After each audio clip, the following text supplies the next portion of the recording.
مذہب یہ کہتا ہے کہ دلیل کے بغیر کوئی بات نہیں مانی جائے گی. سائنس بھی کہتی ہے کہ ایویڈنس اور ثبوت کے بغیر کوئی بات نہیں مانی جائے گی. تو مذہب کہتا ہے ایویڈنس کے بغیر بات نہیں مانی جائے گی, لیکن سائنس میں ایویڈنس کسی اور چیز کو کہا جاتا ہے. سائنس کے ایویڈنس کچھ اور ہوتے ہیں, لیکن بہت سی جگہوں پہ ہمیں مدعا کو ثابت کرنے کے لیے سائنسی دلائل کے علاوہ بھی دلائل پوری دنیا میں مانے جاتے ہیں, ان کو ایکسپٹ کیا جاتا ہے. ایک آسان مثال میں دیتا ہوں, وہی جمشید کو ہم دوبارہ رگڑ دیتے ہیں. میں نے کورٹ میں جمشید کے خلاف 2 گواہ پیش کر دیے کہ جج صاحب یہ دونوں گواہ ہیں کہ جمشید نے پیر کے دن اتنے بج کے اتنے منٹ پہ مجھ سے 2 لاکھ روپے لیے تھے. جمشید صاحب کوئی سائنسدان نکلے اتفاق سے. جمشید نے کہا کہ میں یہ ثبوت نہیں مانتا, میں سائنس کو مانتا ہوں. میں کس کو مانتا ہوں؟ بولو. سائنس. سائنس سے ثابت کرو کہ میں نے 2 لاکھ روپے لیے ہیں. کسی کا باپ بھی ثابت کر سکتا ہے سائنس سے. ہاں کیمرے لگے ہوئے ہوں ثابت کیا جا سکتا ہے, ویڈیو ریکارڈنگ ہو رہی ہے اس کی, وہاں کیمرے بھی نہیں تھے.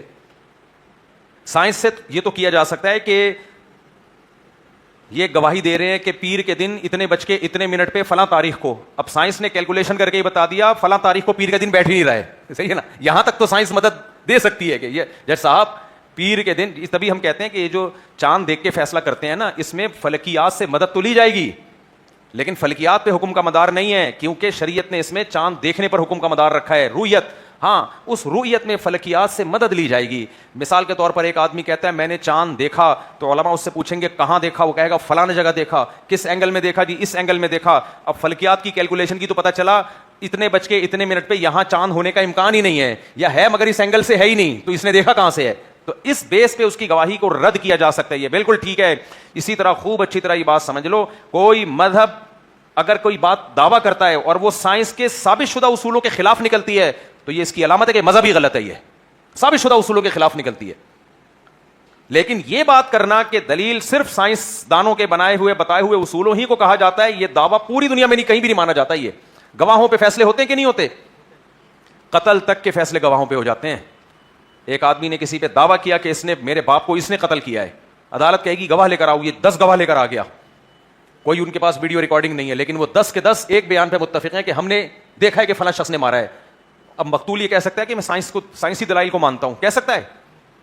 بولو نہیں. بلکہ جج کہے گا کہ 10 آدمی جن کا قاتل سے یا مقتول سے کوئی مفاد نہیں ہے, کوئی ضد نہیں ہے, 10 کے 10 گواہی دے رہے ہیں اور ان کا جھوٹا ہونا بھی کہیں ثابت نہیں ہے. ان کی سیرت, ان کے محلے والوں سے ہم نے پوچھا, ان کے بارے میں سب کہہ رہے بھائی نیک لوگ ہیں, تو یہ اتنا بڑا جرم نہیں کر سکتے کہ کسی کو بے گناہ لٹکا دیں. تو اس سے پتہ چلا کہ کسی قابل اعتماد اور سچے آدمی کی خبر وہ بھی پوری دنیا میں دلیل سمجھی جاتی ہے کسی بات کو ثابت کرنے کے لیے. سمجھ میں آ رہی ہے بات کہ نہیں آ رہی ہے؟ پوری دنیا میں کسی جس کا سچا ہونا ثابت ہو جائے, اس کا دعوے کو بھی پوری دنیا میں کیا سمجھا جاتا ہے؟ دلیل سمجھا جاتا ہے.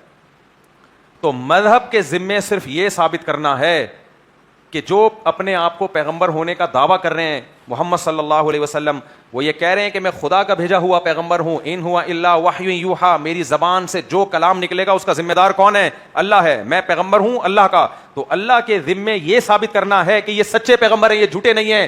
جب اللہ یہ دلائل سے ثابت کر دے, اس کے بعد نبی کے ہر بیان کو کہ ایویڈنس کی ہمیں ضرورت نہیں ہے. پھر ایویڈنس پہ ایویڈنس مانگنا یہ حماقت ہے. سمجھ نہیں آ رہی میرا خیال ہے بہت. مثال کے طور پر 10 گواہ پیش کر دی ہم نے کہ بھئی یہ فلانے نے قتل کیا ہے, اب یہ ایویڈنس ہے نا. اب جج کہہ رہا ہے اس ایویڈنس کے سچے ہونے کے ایویڈنس پیش کرو.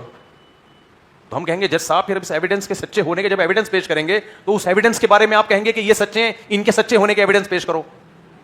پھر جب ان کے سچے ہونے کے ایویڈنس پیش کریں گے تو آپ کہیں گے اس کی کیا دلیل ہے کہ یہ سچے ہیں, اس کے سچے ہونے کے ایویڈنس پیش کرو.